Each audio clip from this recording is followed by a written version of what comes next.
Agradezco muchísimo al Colegio de Cronistas de la Ciudad de México, a Ángeles González Gamio, a María Bustamante y a todos los colegas por esta oportunidad que nos dan de reflexionar sobre una mujer muy, muy importante, sobre todo en estas fechas en que se cumplen 500 años. Isabel Moctezuma se llamaba Izcazzochitl y le apodaban Tecuixpo. Es una figura importante en las conmemoraciones por los 500 años, ya que nació y creció en la civilización original, presenció y participó en la lucha de 1520 a 1521 y vivió los primeros años de la colonia.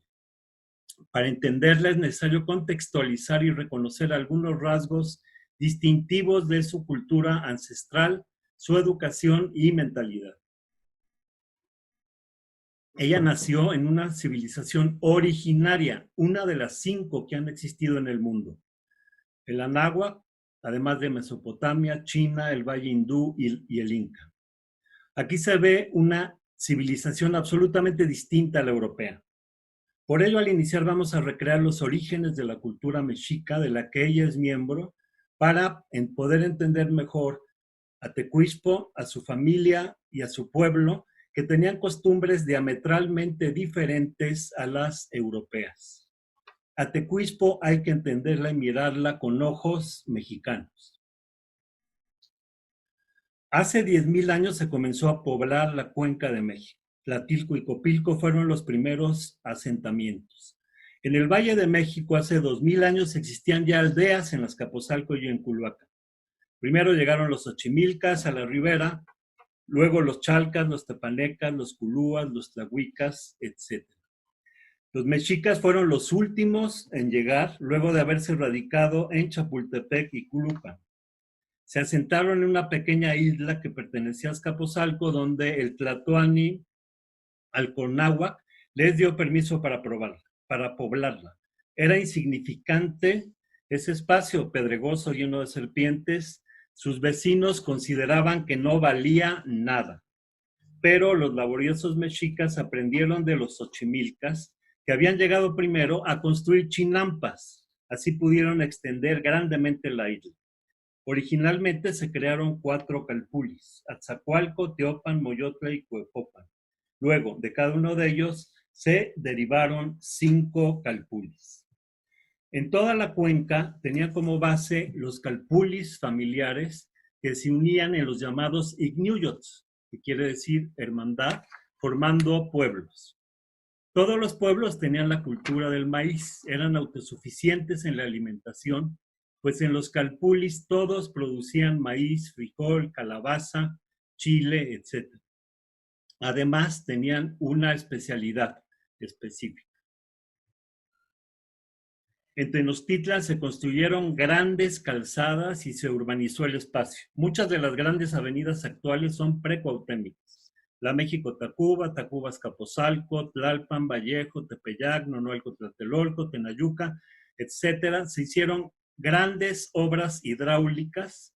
Hay que recordar los acueductos como el de Churubusco, Huitzilopochtli se llamaba originalmente, y el de Chapultepec, y el albarradón de Nezahualcóyotl de 16 kilómetros que se hizo para separar el agua salada de la dulce. La increíble innovación en su desarrollo sorprenden hasta el día de hoy. En la cuenca había alrededor de 60 altepets que eran centros urbanos con diversos pueblos o ignuyots: Xochimilco, Tlalpan, Coyoacán, Coajimalpa, Mixcoac, Iztapalapa, Iztacalco, Tláhuac, Tacuba, Tizapán, etc.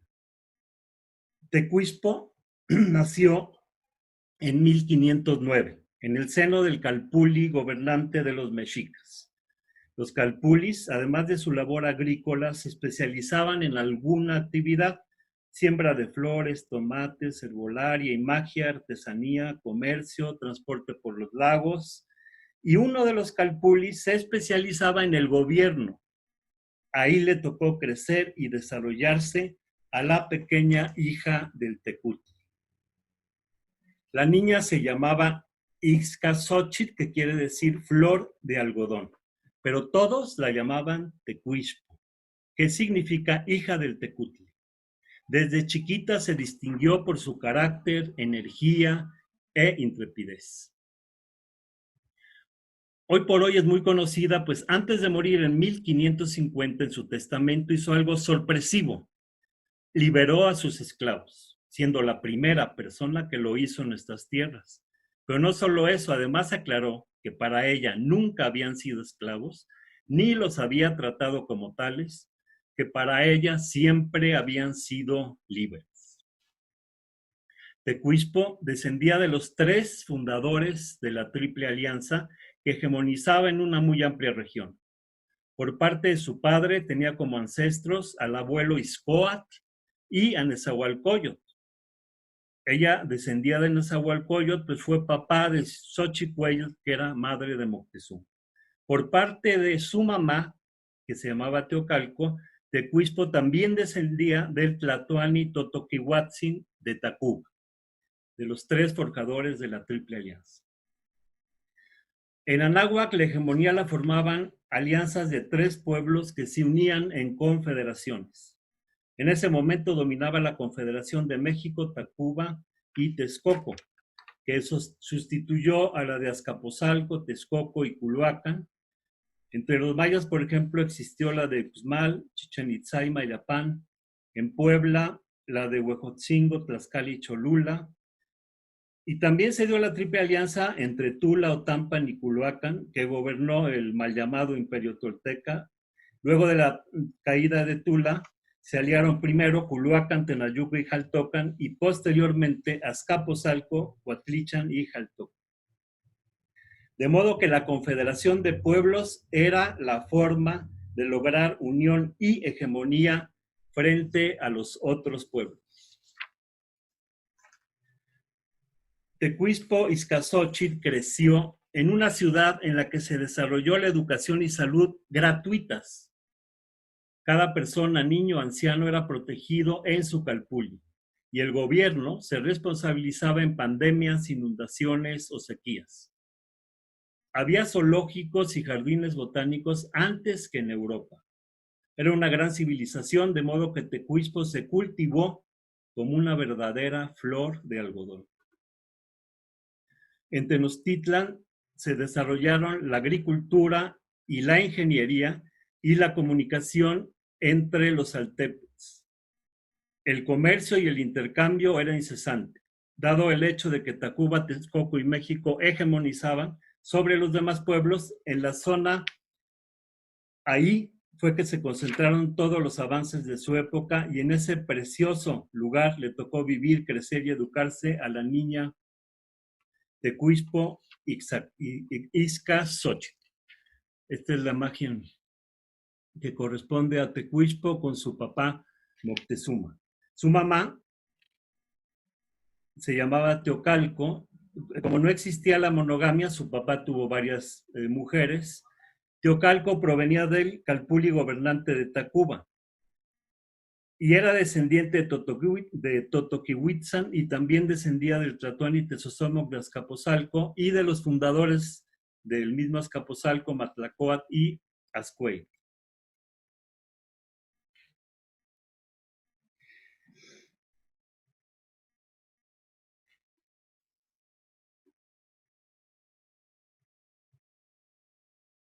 Tecuispo, como hija del güey Tlatoani, vivió cerca todos los acontecimientos de su época. Era una niña muy querida por su papá, quien tenía inclinación y un amor particular hacia ella. Ella veía gobernar a su padre, quien se había distinguido siempre por su valentía y buen juicio. Moctezuma fue el sucesor de su tío Ahuizotl. Junto a él, en aquella época, había alcanzado el grado de Tlacoxcalca, uno de los 2 generales en jefe. Y además lo eligieron como miembro del Tlactocan o Consejo Supremo. Durante su gobierno, que comenzó en 1502, Moctezuma logró que los funcionarios fueran electos por sus méritos, lo que el maestro Miguel León Portilla llamó como meritocracia. Su papá promovió el pleno empleo, construyó jardines zoológicos y en Culhuacán un hospital para ancianos. Y además cuidó a personas de capacidad diferente. Construyó almacenes para alimentar al pueblo en tiempos de necesidad y fue un gran urbanista que planificó la ciudad y construyó todo sobre plataformas para evitar inundaciones. Su hija lo observaba con gran placer cuando dirigía la construcción del Teocalli a Eje. Moctezuma fue electo por el Tlactocan, o Supremo Consejo, como Tlatoani, que quiere decir en náhuatl el que habla.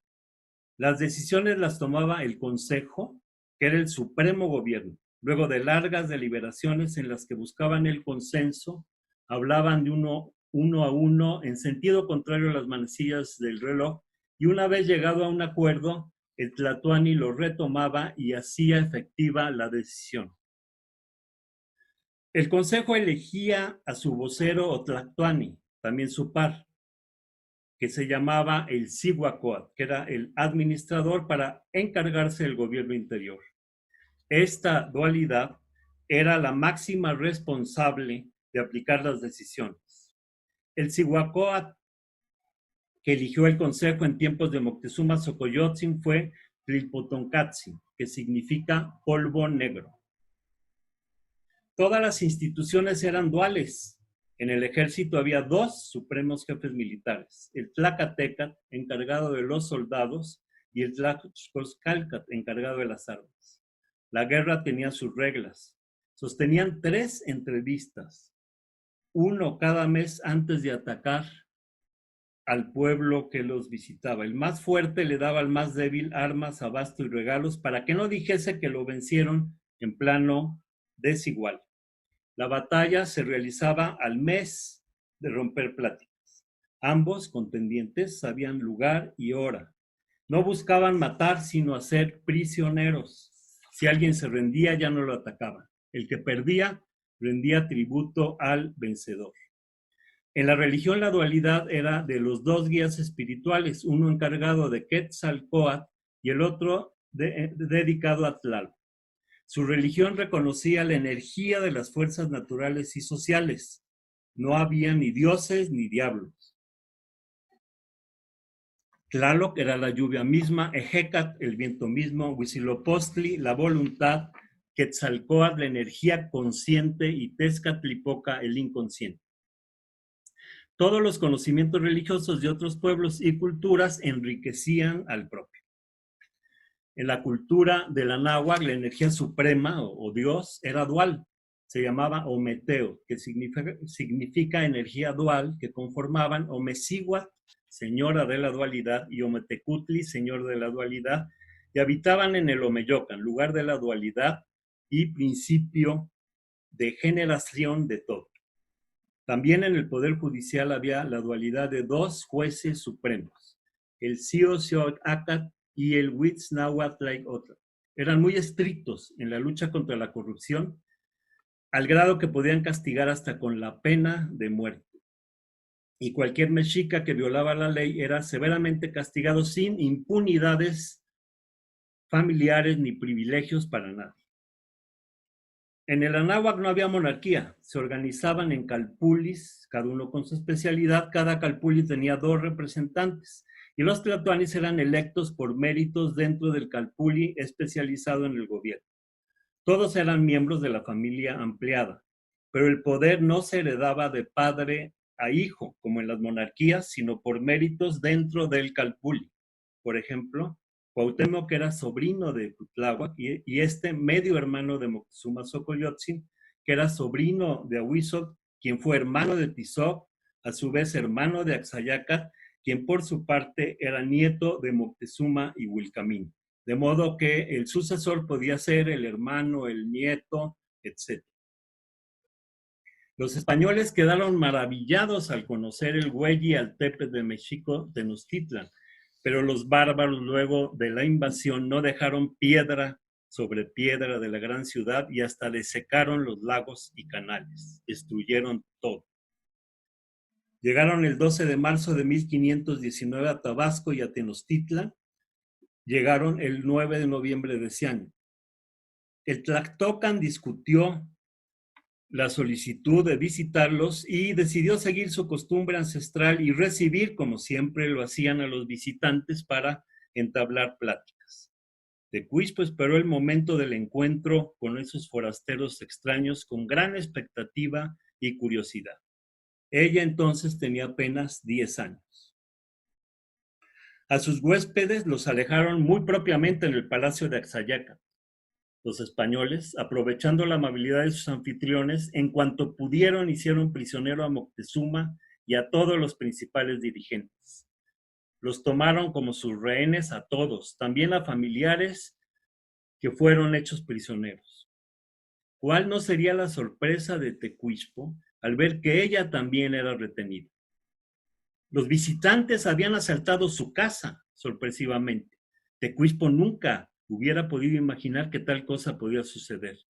No se había visto nunca algo así en su cultura. Pero resulta que era una técnica de guerra. A donde llegaban los españoles, así hicieron en Cuba, Perú, la Española, su método era acercarse al principal, secuestrarlo, tenerlo como rehén para pedir rescate en oro y evitar que los pobladores los atacaran. Así lo hicieron aquí también, según relata Bartolomé de las Casas en la brevísima descripción de la destrucción de las Indias. Moctezuma, prisionero, fue encadenado. Tecuichpo no podía creer lo que vivía. Solo la tranquilizaba ver a su papá tan sereno. Otro método y prácticas de terror era el de hacer matanzas para paralizar a la población y eliminar la resistencia. El 22 de mayo de 1520 realizaron la terrible matanza de la fiesta de Tosca, en la que le robaron las joyas antes de asesinar a miles. Ese día el alma de la niña quedó desgarrada. Sus jóvenes conocidos eran asesinados mientras danzaban. Su mundo caía a pedazos. Tras enterrar a sus muertos, el pueblo mexica optó finalmente por dejar de mandar alimentos a los españoles y por ende a sus dirigentes, que eran retenidos como prisioneros. A las pocas semanas comenzaron a padecer hambre. Cortés le ordenó a Moctezuma: perro, haz que traigan abasto. Nunca había oído Tecuichpo a nadie que le faltara así el respeto a su papá. Entonces el Consejo Tlactocan, que también estaba prisionero, decidió aprovechar la situación para que saliera libre Cuitláhuac, pero no para dar alimentos, sino para comenzar la guerra a muerte. Moctezuma promovió ante Cortés la liberación de Cuitláhuac y le ordenó a su medio hermano que saliera y atacara, sin importar que también los prisioneros iban a ser sacrificados. Tecuichpo presintió lo peor para todos ellos, pero se alegró porque iba a empezar el ataque contra esa gente violenta y mal educada que apestaba tanto. Cuitláhuac salió con el corazón roto. Sabía que no volvería a ver a sus queridos parientes prisioneros, pero estaba decidido a obedecer la orden del Tlactocan, a atacar y vencer. De inmediato puso sitio al palacio de Axayacat y comenzó un combate feroz. Los españoles no comprendían cómo, teniendo de rehén a quien consideraban el emperador Moctezuma y a todos los principales dirigentes, los atacaban y discurrieron sacarlo a la azotea para que la gente, al ver al secuestrado, cesara el combate. Sacaron a Moctezuma encadenado a la azotea en medio del ataque. Si le tocó una piedra fue por la lluvia de flechas, piedras, lanzas. No iba contra él. Pero la orden era clara: dar guerra a muerte a los invasores, y nada los iba a parar. Al ver que ya no le servía para nada a su rehén, decidieron matarlo y aventar su cadáver, para aprovechar el momento en que le harían solemnes honras fúnebres y poder escapar. También mataron a todos los demás rehenes que no les servían ya para nada: al Cihuacóatl, Tzitzua-Popocatzin, a Cacama, que era el Tlatoani de Texcoco, a Copopoca, el Tlatoani de Coyoacán, al Tlatoani de Xochimilco, a 38 Tlatoanis de la Confederación de Pueblos Aliados y a muchos más. Mataron a 9 de las esposas de Moctezuma y a varias de sus hijas que Cortés ya había nombrado con nombres españoles: Ana, Inés y Juana. También asesinaron a Tlaxcolcalcat y Izcuatzil. A los hijos varones de Moctezuma trataron de aniquilarlos por completo. Chimalpopoca, uno de los hermanos de Tecuispo, a quien los españoles consideraban heredero de Moctezuma, fue asesinado junto a su padre en aquella noche triste. Los queridos hermanos varones de Tecuispo fueron sacrificados: Axayaca, Tzihuatzin, Tenecuacuetzin, Acasuji, Jojo, Pehuatla, Socontzin, Ecueconotzin, Osho Pahualoc, Totlehuacontzin, a todos los mataron. Tecuispo, que tenía 11 años, salvó la vida porque se escondió en un canasto y de ahí no salió hasta que había terminado la cruel matanza. También vio con estupor cómo asesinaban a Xochicuelle, su abuelita, mamá de Moctezuma e hija de Nezahualcóyotl. Esa noche terrible, la niña escondida solo oyó gritos desgarradores, gemidos, lágrimas. La angustia que sufrió es inimaginable. Nunca olvidaría cómo vio caer destrozado su mundo y a todos sus seres queridos. Solo se salvaron Tecuispo Izcazzochitl, su hermana Tzihuaxochitl, bautizada posteriormente como Mariana Leonor, y otra hermana bautizada como María. Los pocos varones que sobrevivieron fue porque estaban lejos de ahí, escondidos en los altepes de sus madres. A Pedro Tlacahualtec,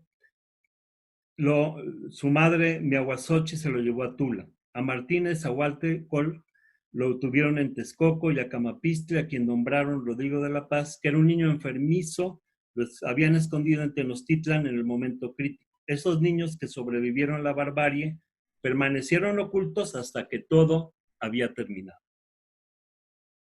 Luego de acabar con los rehenes, los bárbaros españoles se dispusieron a escapar, pero al huir fueron descubiertos por una mujer que avisó de inmediato. Comenzó el ataque dirigido por Cuitláhuac al grito de Atl Chinoli, agua y fuego, Atl Chinoli, agua y fuego. Esa noche, la del 30 de junio de 1520, que por cierto en muy pocos días, 12 para ser preciso, se cumplen 500 años del hecho, fue la noche de la derrota de los invasores. Murieron 2.066 europeos y solo sobrevivieron 435. También murieron miles de sus aliados tlaxcaltecas, totonacas y huejotzincas, a quienes usaron como escudos humanos pisando a los caídos en los canales para salvarse ellos, los europeos.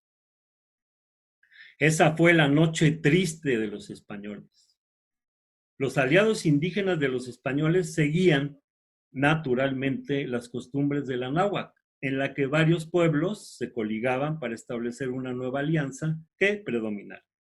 Nunca se imaginaron que Cortés iba a usar esa alianza no para establecer otro poder local y regional, incluyendo equitativamente a sus aliados, sino que solo los utilizó y engañó para darles la espalda y entregar a un imperio lejano, allende el mar, toda la tierra, a todas sus gentes como esclavos y todas sus riquezas.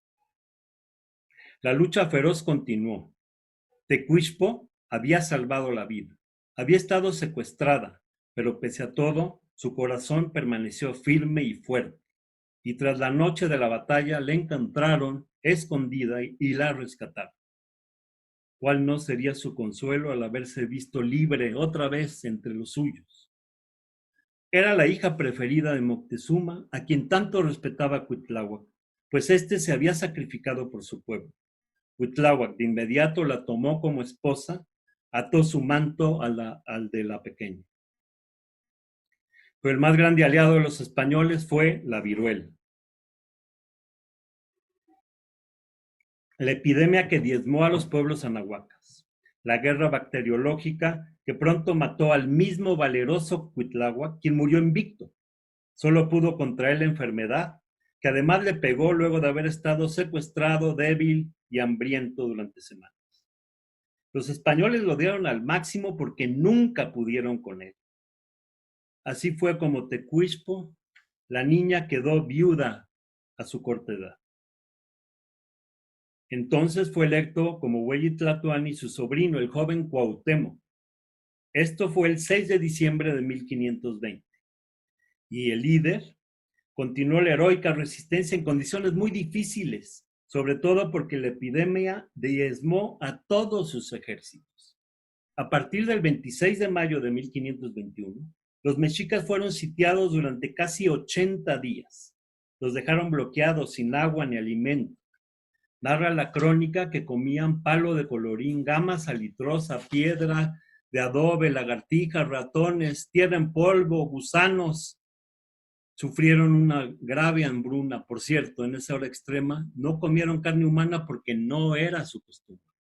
En esas circunstancias, Cuauhtémoc desposó a Tecuichpo, que ya se había convertido en un símbolo de resistencia.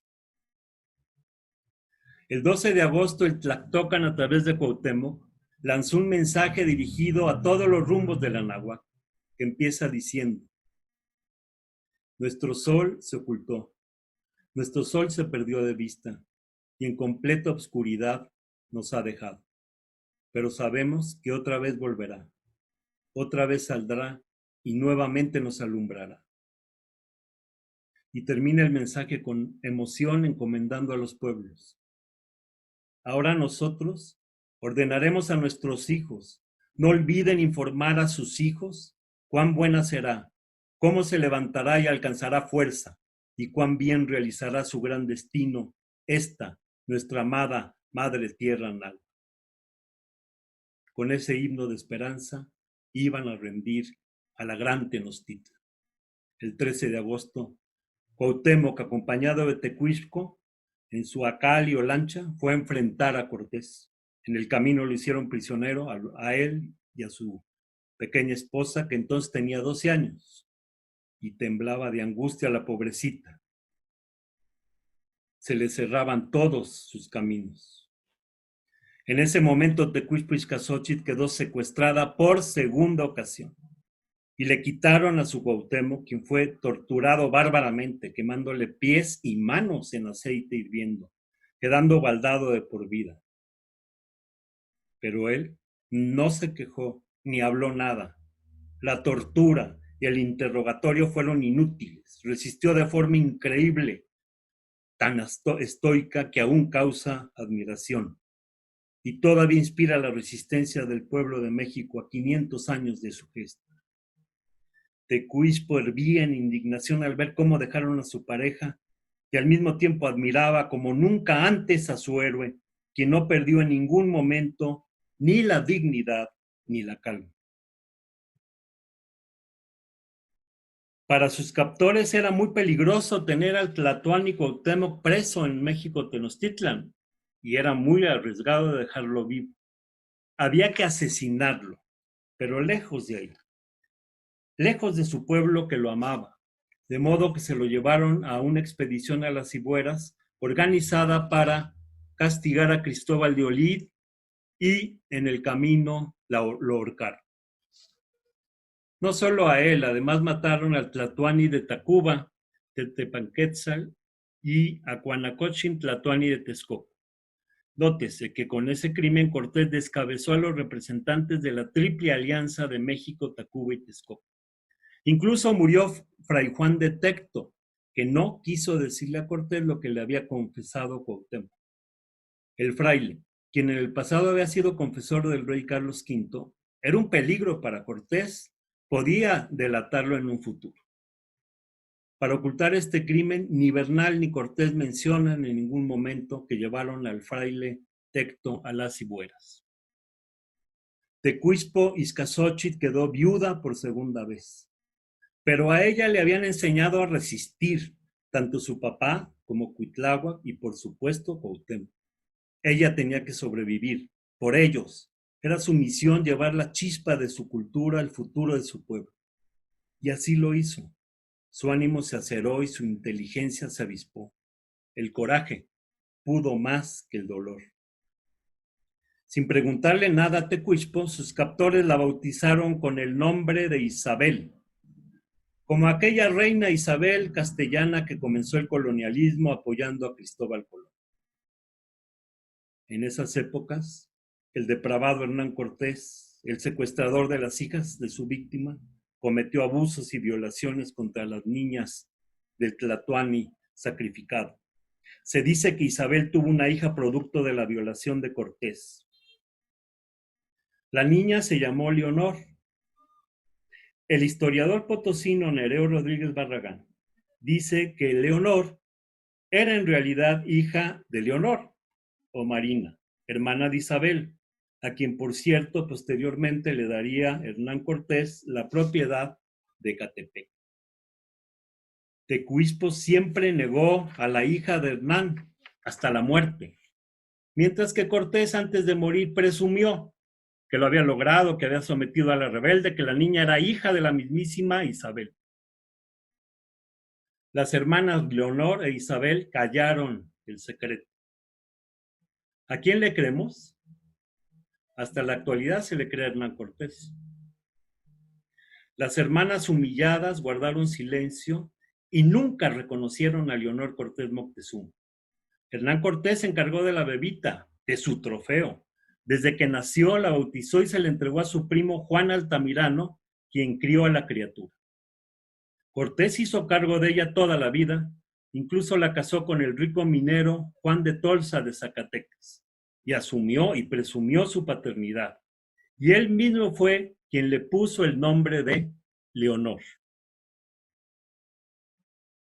En el Anáhuac el sol se ocultaba y nos dejaría en tinieblas, no solo durante la época del colonialismo, sino también posteriormente en la del neocolonialismo.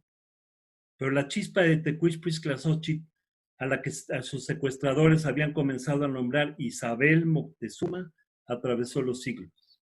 Su presencia perdura en el siglo XXI. Hernán Cortés justificó su invasión porque decía que contaba con el permiso de la bula papal de 1492 del Papa Alejandro VI, que no era otro que Rodrigo Borgia, famoso por sus depravaciones, el que partió el mundo en dos y le regaló mitad y mitad a españoles y portugueses. Y aunque Cortés actuó sin permiso del rey ni del virrey de Cuba, logró que el rey Carlos, a quien había comprado con mucho oro, lo consecuentara. Además de que lo engañó con refinadas mentiras en sus famosísimas cartas de relación, en las que inventó muchas cosas que le convenían para conservar su cabeza, ya que el castigo por conquistar sin permiso, como lo había hecho él, era la pena de muerte. Inventó que Moctezuma le regaló todo voluntariamente por una confusión, y así Cortés quedaba sin culpa alguna de conquistar sin permiso. Entonces, Hernán se convirtió en el señor de la horca y cuchillo en el Anáhuac. Tecuichpo-Izclaxóchitl no podía verlo sin asquearse. Recordaba siempre el daño que le había hecho su abuela, sus papás, sus dos maridos, sus hermanas y hermanos, a su entrañable pueblo. Pero ese rencor tenía que disimularlo, en ello le iba la vida. Se aguantó. El genocidio que emprendió Cortés fue tal que de 25 a 30 millones de indígenas que habitaban en el Anáhuac en 1529, para 1650 solo quedaban 1.200.000. Solo sobrevivió uno de cada 15 personas. Tecuichpo fue una de ellas. La guerra de invasión española enfrentó a los pueblos del Anáhuac que se defendían con armas de piedra, madera y mallas de algodón. Ellos llevaban la tecnología militar mucho más avanzada, armaduras, lanzas, caballos, picas, fusiles, cañones y perros de guerra entrenados para despedazar a las inocentes personas. Los invasores españoles hasta por deporte le echaban los perros a las personas para que aterrorizadas fueran devoradas. Esto era parte de su guerra psicológica para crear pánico. Cortés nunca pudo controlar a Isabel, como él le llamaba. Entonces, a la fuerza, la casó con uno de los invasores, Alonso de Grado, a quien Tecuichpo odiaba. Nunca tuvo hijos y el sujeto murió al año. Quedó viuda por tercera vez y entonces fue obligada a casarse con otro español de nombre Pedro Gallego de Andrada. Por cuarta vez se matrimonió Tecuichpo. Con Pedro tuvo un hijo, Juan Andrada Moctezuma, a quien Isabel amó y cuidó siempre, toda la vida. El niño además salió rebelde como los Moctezuma. Pero curiosamente, don Pedro Gallego murió también al año. ¿Dos maridos impuestos que al hilo se mueren al año de su matrimonio? ¿No les habrán dado su tecito o su chocolatito las hierberas amigas de Tecuispo? Lo dejamos a la imaginación. Viuda, por cuarta vez, Tecuispo, quien ya tenía su hijito Juan, decidió que tenía que simular para sobrevivir. Era resiliente, entonces aceptó su nuevo nombre, Isabel, y asumió las propiedades de Tacuba y Azcapotzalco que le concedió Cortés, con el fin de disimular sus crímenes. Ahora Tecuispo solo esperaba que Cortés se fuera. Él tenía que ir a España. Allá le esperaba su juicio de residencia que se efectuó en 1529. Isabel quería lejos, muy lejos, al maldito criminal. A Isabel no le iban a dejar casarse con un mexica. Temían que dirigiera una rebelión como la que efectivamente se realizó en 1536. Hernán Cortés ya había perdido control sobre ella, ya que andaba envuelto en 1000 pleitos. Enfrentaba el juicio de residencia en España y preparaba nuevas invasiones como las de los mares del sur. Así que Isabel Tecuispo estuvo en condiciones de rebelarse y elegir a su propio marido. Le imponía casarse con un español, bien, pero por lo menos escogió a alguien de su gusto y se decidió por el buen Juan. A este también le convenía. Al casarse con ella, su marido Juan Cano tuvo la ventaja de haber incrementado su prestigio y su fortuna, porque de acuerdo con la ley española totalmente patriarcal, Juan, como hombre que era, recibió y tuvo a su disposición todas las tierras y pueblos de su esposa. Isabel tuvo con Juan otros 5 hijos, llamados Pedro, Gonzalo, Isabel y Catalina Cano. Tecuispo Iztaccíhuatl, o Isabel, como ya la llamaban entonces, trabajó y luchó toda su vida junto con su pueblo. Sus riquezas no eran para ella, y como le enseñó su padre, siempre buscó el bien colectivo. Construyó un hospital para los pobres junto a los frailes franciscanos, compró la hacienda de Tlehuaquepan, donde rescató la vieja cultura. Trabajaban ahí artistas, artesanos y agricultores. Llegaron guerreros águila y tigre. Le nombraron Maxtlatlán. Siempre recreó ahí su antigua cultura. Pero no le quedaba otra más que fingir que se había convertido en una española religiosa y confiable. De ello dependía la vida de todos y de todo lo que quería y protegía. Los pueblos despojados la buscaban y ella luchó contra los encomenderos. Además fundó el Colegio de San Juan Moctezuma, incluso construyó una universidad y hasta grandes templos como el de San Agustín, que posteriormente ha sido la Biblioteca Nacional. Había aprendido a usar los símbolos cristianos para esconder sus representaciones, eso que llaman sincretismo. Tonantzin era Guadalupe, Tezcatlipoca era San Miguel o el Cristo Negro. Quetzalcóatl se escondía detrás del apóstol Santiago. Esa fue su forma de rebelarse, siempre digna, disimulada, constructiva, siempre empática con su pueblo. Construyó el antiguo convento de San Agustín que ella financió y fue uno de los más grandes e importantes que existieron en la Nueva España, en la que encontraron refugio personajes destacados del arte y la ciencia, por lo que en su momento abrigó bellas pinturas de Arteaga, Villalpando, Cabrera y Zurbarán. La primera piedra de la iglesia fue colocada por el virrey de la Nueva España, Antonio de Mendoza, en agosto de 1541. La extensión del convento llegó a ser de toda la manzana, lo que actualmente son las calles de República de Uruguay, Isabel la Católica, República del Salvador y 5 de febrero. Esto ocasionó, por supuesto, los celos y suspicacia del virrey. Tanta actividad le molestó y le ordenó tajante a Isabel ya no seguir construyendo.